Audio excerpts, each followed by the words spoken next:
ఇది జనం న్యూస్. ఒంగోలు ప్రజల నిజమైన స్వరం. తాజా వార్తలు, విశ్వసనీయ సమాచారం మీ ముందుకు ఒంగోలు. శ్రీమద్ విరాట్ పోతులూరి వీర బ్రహ్మేంద్ర స్వామి వారి 417వ జయంతి వేడుకలు ఒంగోలు మంగనూరు రోడ్లలోని శ్రీ అచలానంద ఆశ్రమం నందు ఘనంగా నిర్వహించారు. ఆశ్రమ నిర్వాహకులు శ్రీ పరిపూర్ణ సిద్ధానంద స్వామి ఆధ్వర్యంలో ప్రత్యేక పూజలు నిర్వహించి భక్తులకు వీర బ్రహ్మేంద్ర స్వామి సిద్ధాంతాన్ని ప్రవచించారు. అనంతరం విశేష హారతులు అందజేశారు. వీర బ్రహ్మేంద్ర స్వామి కాలజ్ఞాన తత్వాలను బోధించి యోగి, సంఘ సంస్కర్త, సాక్షాత్ దైవ స్వరూపుడు అని తెలిపారు. బ్రహ్మంగారు తన కాలజ్ఞానంలో భవిష్యత్తు గురించి చెప్పిన చాలా విషయాలు నిజమయ్యాయి. శ్రీ వీర బ్రహ్మేంద్ర స్వామి కుల మతాలకు అతీతంగా వ్యవహరించిన దివ్య పురుషుడన్నారు. ఆయన చూసిన మార్గంలో ప్రతి ఒక్కరూ ధర్మాన్ని పాటిస్తూ భక్తి భావంతో మెలగాలన్నారు.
దక్షిణామూర్తికి, ఆవిడపల్లి వీరభద్ర స్వామి వారికి, శబద శ్రీ శ్రీ శ్రీ యోగి అచలానంద గురుదేవుల వారికి. భూదేవి వైకుంఠ వెళ్ళి విష్ణుమూర్తి దగ్గర మొరబెట్టుకున్నది. భూదేవి ఎవరు? విష్ణుమూర్తి రెండో భార్య.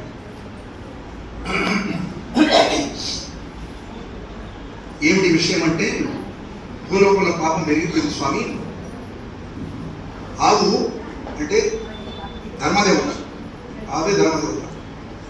ఒంటి పాదం మీద నిలబడి ఉన్నది అంటే 3 కాళ్ళు పైకి తీసింది అంటే ఒక్క పాదం పుణ్యం ఉన్నది. 3 భాగాలంటే 75% పాపం పెరిగిపోయింది, 25% పుణ్యం ఉన్నది. ఈ పాపం నేను ప్రేమించకుండా భరించలేకున్నాను, మీరు ఏదైనా ప్రత్యామ్నాయం ఆలోచించండి విష్ణుమూర్తిని ప్రార్థన చేశాను. ఇప్పుడు ఆయన ఏం చెప్పాడంటే, సరే నువ్వు వెళ్ళవమ్మా, నేను ఆలోచిస్తాను. వీళ్ళు 5 నడలను సృష్టికర్త 5 పనులు చేస్తారు. వాళ్ళ గురించి సమాలోచన చేశారు. చేసినప్పుడు ఏం చేశారంటే, విష్ణుమూర్తిని ఏ కదయా రాక్షసులందరూ వధించేది మీరు కదా, భూలోకంలో పెడన్నారు. ఆయన ఏం చెప్పాడు తెలుసా, పూర్వయుగాల్లో కొద్ది మంది రాక్షసులు ఉండేవాడు, వాళ్ళని సంహరించేవాడు. ఈ కలియుగంలో ప్రతి వ్యక్తిలో రాక్షస స్వభావం ఉన్నది, సంపాదన మొత్తాన్ని చంపేయాలి, ఇప్పుడు జన్మ మిగలరు, కాబట్టి దీన్ని ప్రత్యామ్నాయం ఆలోచించాలి అని చెప్పాలి. అప్పుడు వీళ్ళు విశ్వకర్మను ప్రార్థించారు. విశ్వకర్మ వచ్చాడు, వీళ్ళే పెద్దోడు పట్టిన వీళ్ళే విశ్వకర్మ దగ్గర. ఆయన 5 ముఖాల నుంచి వీళ్ళు 5 వచ్చారు. వీళ్ళ 5 భార్యలు, 5 వేదాలు ఇవన్నీ వచ్చాయి. ఆయన చెప్పాడంటే, వీరప్పయ్య స్వామిని ప్రార్థించారు. ఆయన ఆత్మపట్టణంలో ఉంటాడు. ఆయన ప్రసన్నమయ్యారు. స్వామి, భూలోకంలో పరిస్థితి మీరే అవతరించాలి, మీరే చేయలేము చెప్పన్నాను. సరే శంకర, నువ్వు ఆనంద వైరవిగా అవతరించు. ఏమయ్యా బ్రహ్మదేవ, నువ్వు అన్నాజయ అవతరించు, నేను వీర బ్రహ్మేంద్రుడు అవతరిస్తాను అని ఎక్కడే చెప్పాడు. ఏం చెప్పాడు? నామత్రయమున స్నాన పంచకమున విరాజిల్లెదన్ శ్రీమద్ విరాట్ పోతులూరి వీర బ్రహ్మేంద్రునై అని చెప్పాడు. అంటే 3 ప్రదేశాల్లో 5 ప్రదేశాల్లో ఉంటారు, 3 పేర్లు పిలువబడతా అన్నాడు. ఆకాశ మార్గం నుంచి వచ్చి ఆయన జ్యోతి రూపంలో వస్తూ ఉంటే, 14 లోకాల దాటి వస్తూ ఉంటే, ఆ దివ్యమైనటువంటి కాంతిని చూడలేక దేవతలంతా మూర్ఛాకంతులైపోయారు. భూలోకంలో గంగా తీరంలో 12 శిరస్సుల ఆశేషుడి మీద 3 సంవత్సరాల వయసు కలిగిన బాలుడిగా అవతరించాడు. ఈయన పాదం, కుడి పాదం నుంచి బొటన వేలు నుంచి ఒక అమృతత ఆకాశాన్ని విడిపోయింది. మూర్ఛపోయినటువంటి దేవతలు, గంధర్వులు, యక్షులు, కిన్నెరులు, కింపురుషులు, ఈ 33 కోట్ల దేవతల మీద ఈ అమృత వర్షం కురిపిస్తే వాళ్ళు స్పృహ వచ్చి భూలోకానికి వచ్చారు. ఆకాశ మార్గం నుండి ఈ బాలుడి మీద పుష్ప వర్షం కురిపిస్తూ ఉన్నారు. కురిపిస్తూ ఉంటే అప్పుడు ఆకాశవాణి, వీరమట్లయ్య స్వామి జై శ్రీ వీరమట్లయ్య స్వామి వారికి పిలవగానే మొదటిగా ఈ నామాన్ని పలికినటువంటి వాళ్ళు దేవతలు, ఋషులు. అంటే బ్రహ్మంగారికి నామకరణం చేసినప్పుడంటే దేవతలు. మనకు ఎవరు చేస్తారు? సరిగ్గా పురోహితులు చేస్తారు. ఆయనకి వీళ్ళెవరూ సరిపోదు, దేవతలే నామకరణం చేశారు. తర్వాత ఆ వెలుగు ప్రసరిస్తూ ఉంటే అత్రి మహర్షి గంగాతీరంలో స్నానానికి వచ్చి ఎక్కడి నుంచి వస్తుంది ఈ వెలుగు చూసి, ఈ వెలుగు ప్రసరించే కిరణాల జాడలకు వస్తే ఇక్కడ ఈ బాలు ఉన్నాడు. ఎలా ఉన్నాడు తెలుసా? 12 శ్రాశేషుడు చుట్ట వేసుకుంటే ఈయన కాళ్ళు ఆడిస్తూ చుట్ట మీద కొనుక్కొని కూర్చొని చిమ్ము ద్రావహిస్తంతో కూర్చోనున్నాడు. పిల్లవాడేంటి కూర్చోవడం ఏంటి? పిల్లవాడేంటి ఆశీర్వదించడం ఏంటి? అత్రి మహర్షి అంటే బ్రహ్మఋషి వాడు, ఎప్పుడు ఉంటారు సృష్టిలో. ఆయనకి ఆశ్చర్యం చేసి ఆయన స్తోత్రం చేస్తాడు. స్తోత్రం చేయగానే ఈ బాలుడు ఆదిశేషుడి నుంచి ఆయన హస్తాల్లోకి వస్తాడు. అప్పుడు ఆదిశేషుడు స్వామి నమస్కారం చేసి అంతర్ధానం అయిపోతాడు. అత్రి మహర్షి పిల్లవాడు తీసుకొచ్చి ఆయన ఆశ్రమంలో పెంచుతూ ఉంటాడు. ఏంటంటే అతని మనిషి 3 నేను లేచినట్టు 3 4 వేస్తారు కదా. మీరు లేచాడు లేవు 7:30. పూర్వం మాతృ ముద్దులు అంటే 5 గంటలు వేసి ఉప్పులేసి తెల్లవారు మగవాడు కనపడేవాడు బొట్టు పెట్టుకుని అందంగా పార్వతీదేవి లాగా లక్ష్మీదేవి లాగా కనపడేవాడు. ఇప్పుడు ఎలా కనపడుతున్నారు చెప్పకూడదు, మళ్ళీ మీరు లేచిపోతారు కదా. మార్చుకోవాలి. ఈ దరిద్రం ఎందుకున్నది మనకి. భారతదేశంలో ఎందుకు కష్టాలు చూస్తున్నాం మనం. ప్రతి ఇంట్లో కష్టం ఉంది, ప్రతి ఇంట్లో దరిద్రం. ఆస్తులున్నా ఐశ్వర్యాలన్నా భోగాలన్నా భాగ్యాలన్నా ఆ ఉన్నది కష్టం రూపంలో, ఏదో రూపంలో మనం కష్టపడుతూ ఉన్నది అన్ని కూడా.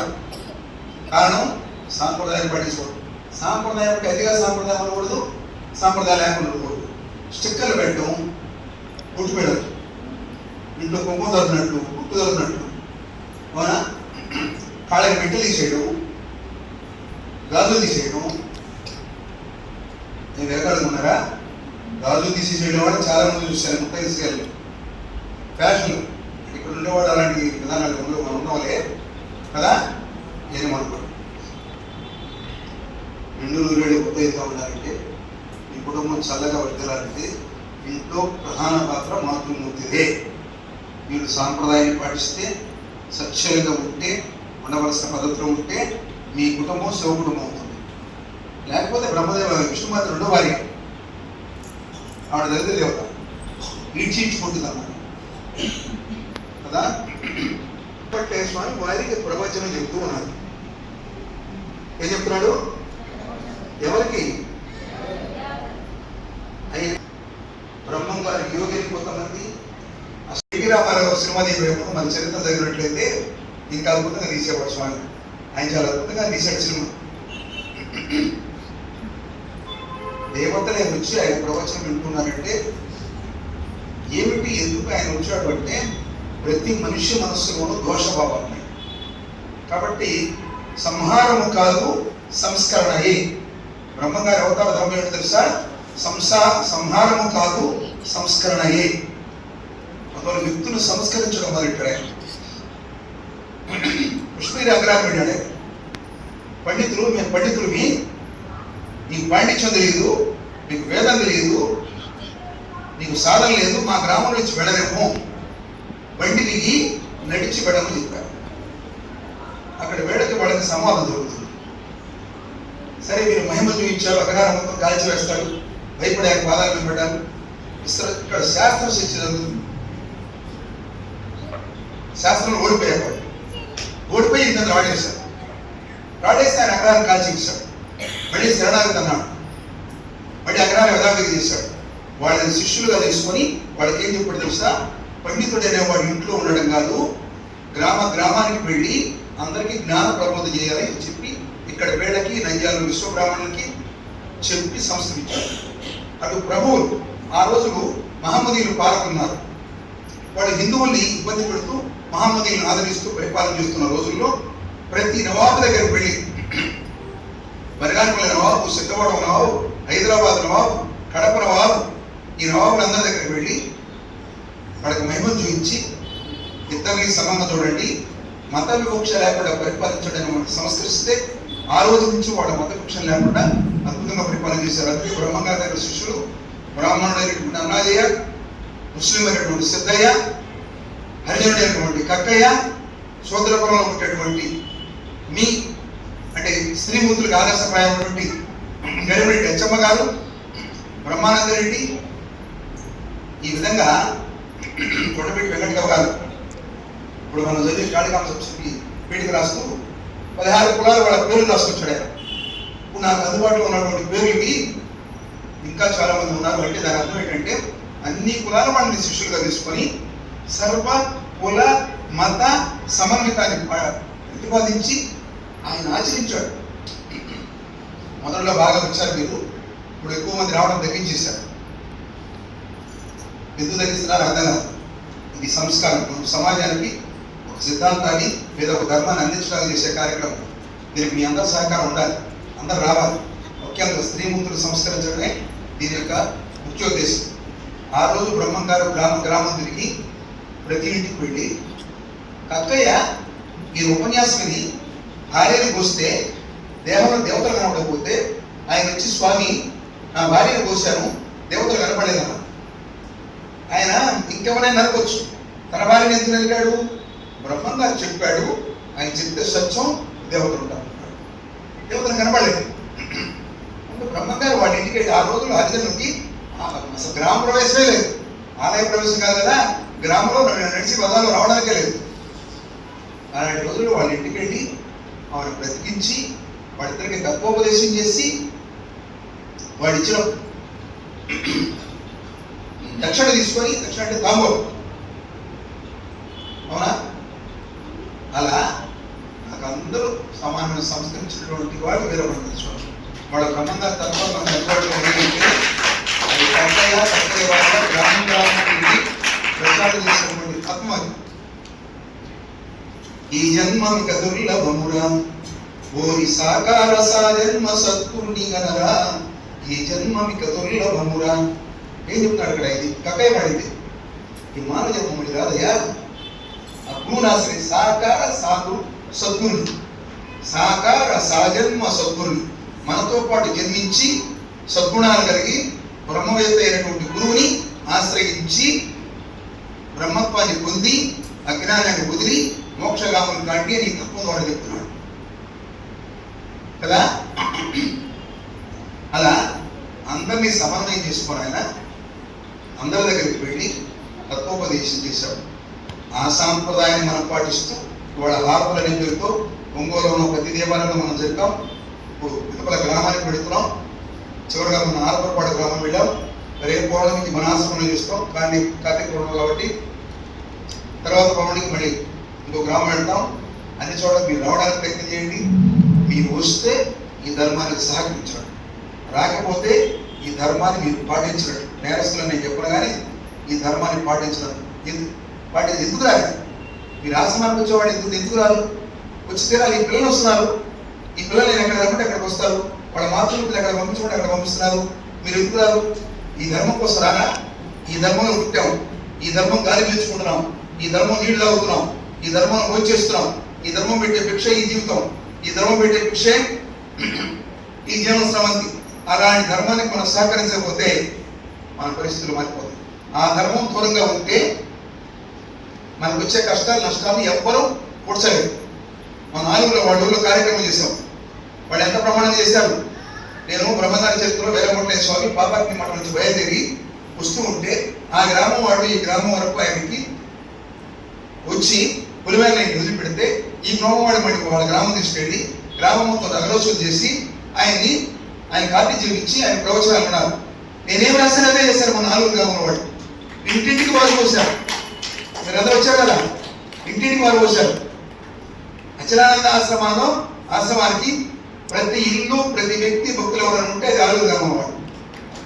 ఆ గ్రామం మొత్తం మన భక్తులు. వాళ్ళు ఎంత ప్రమాణంగా చేశారు, ఎంత అద్భుతంగా చేశారు. ప్రతి ఎవరన్నా రాలకూడని మాతృమూర్తులు కలిపితే అందరూ తాళాలేసి వచ్చేసారు. బ్రహ్మాండ స్త్రీకి అతిథి సర్వసృష్టికి ఆధారమని రూపు సుధతి మూలమని యజస్సు కూడా ఇంటి మూలమని యజస్సులు రెండు కాళికాంబ హంస కాళికాంబ. అతిథి అంటే స్త్రీ, సుధతి అంటే స్త్రీ, ఇంటి అంటే స్త్రీ. 3 లైన్లకి 3 మాటలు పెట్టి ఈ సృష్టికి అందరికీ స్త్రీ ఆధారం, ఆమె లేకపోతే సృష్టి లేదు. మీకు అంత ప్రాధాన్యత ఇచ్చాడు. ఎన్ని పద్యాలు చెప్పాడు మిమ్మల్ని గురించి. 3 యుగములందు ముదిద్దలు ముద్దలు పురుష దౌర్చమునకు ఉపగలినారు కలియుగాన కాంతలగలరయ. త్రేత ద్వాపర కృతయుగంలో స్త్రీకి స్వాతంత్రం లేదు. నేను స్వాతంత్రం ఇస్తున్నాను, కలియుగంలో స్త్రీలకు రాజ్యాధికారం ఇస్తున్నాను. వాళ్ళు మీరు అన్ని రకాలు ఉన్నారు. అమ్మగారు బ్రహ్మాండంగా టీచర్గా పనిచేస్తుంది, అవునా? జెడ్పీటీసీలు, ఎంపీటీసీలు ప్రధానమంత్రులుగా చేశారు. మన శ్రీమతి ఇందిరాగాంధీ ప్రధానమంత్రిగా చేసింది, శ్రీలంకలో మాతృమూర్తి ప్రధానమంత్రిగా చేసింది, అవునా? ఇది అది చెప్పడం లేదు. వాళ్ళు అద్భుతంగా రాకెట్లు నడుపుతున్నారు, పైలట్లు నడుపుతున్నారు, ట్రైన్లో ఆపరేటర్గా స్త్రీలు ఉన్నారు, అన్ని రంగాలు ఉన్నారు. ఈ అద్భుతమైన అవకాశం గమనించారంటే శ్రీమద్ విరాట్ కోహ్లీ వేలకొట్టిన స్వామి.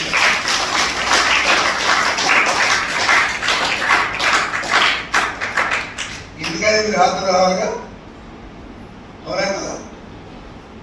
బ్రహ్మగారు ఏం చెప్పాడంటే స్త్రీశాది కల్పించాడు. కులాల వ్యత్యాసం ఉండద్దు, కలిసి బ్రతకని చెప్పాడు. హిందూ మతం, ఆ రోజుల్లో కృష్ణ మతం లేదు, హిందూ మతం ముస్లిం మతం, లేదా ముందు క్రిస్టియన్ కూడా అనుకోండి, మతాలన్నీ ఒకటే, ఎవరి మతాన్ని వాళ్ళు చక్కగా ఆచరించుకోండి, పరమత ద్వేషం లేకుండా బ్రతకని చెప్పాడు. ఆ సిద్ధాంతం అందరికి కలిసి బ్రతకండి అని చెప్పాడు. భారతదేశం అంతా వసుదైక కుటుంబం అని చెప్పాడు. భారతదేశం ప్రపంచం అంతా వసుదైక కుటుంబం అని చెప్పాడు. ప్రతి వ్యక్తిలో జీవుడు ఉన్నాడు, జీవుడే దేవుడు, మీరందరూ దేవతలే.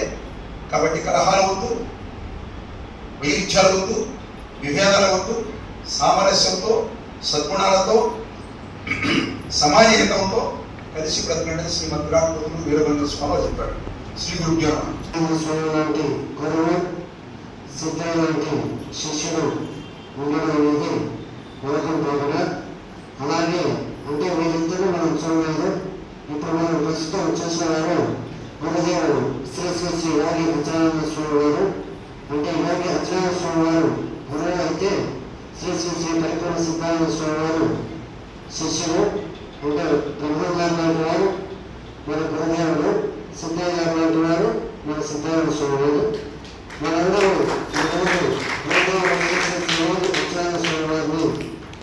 మనం వారి చెంత ఉన్నామంటే దానికి ముఖ్య కారకుడు శ్రీ శ్రీ శ్రీ పరిపూర్ణ సిద్ధానంద స్వామి వారు.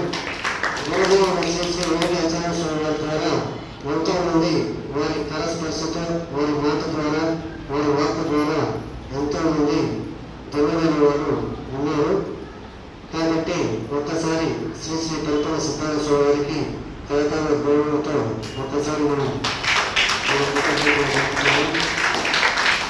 అలాగే 5వ తేదీ కార్తీక పౌర్ణమి సందర్భంగా మన ఆశ్రమంలో సామూహిక యాత్ర కార్యక్రమం జరుగును. ప్రతి పౌర్ణమి రోజున మామూలుగా మనం వేరే ఊరు అయితే 6 గంటల మీరు వస్తే మనం అక్కడికి బయలుదేరుతాము. కానీ ఈసారి మన ఆశ్రమంలో కాబట్టి 7 గంటలకు ఖచ్చితంగా ప్రారంభమవుతుంది. మేము కార్తీక మాసంలో స్వామి మేము ఇంటికాడ దీపం పెట్టాలంటారు. అందుకే మీకు గంట సమయం ఇచ్చాం. మీరు పొద్దున దాకా కదా దీపం పెట్టింది కాబట్టి 6 గంటల మీరు దీపం పెట్టేసి 7 గంటలకు ఖచ్చితంగా మన ఆశ్రమంలో అటెండ్ అయ్యేటట్టు చేయండి. మేము మామూలుగా 6 గంటలు చెప్తే మేము 7 గంటలకు స్వామి వచ్చేది. ఇప్పుడు మీరు 7 గంటలు చెప్పారు కాబట్టి మేము 8 గంటలకు వస్తామని అట్లా ఉండడంతో ఖచ్చితంగా 7 గంటలకు వచ్చేసేయండి.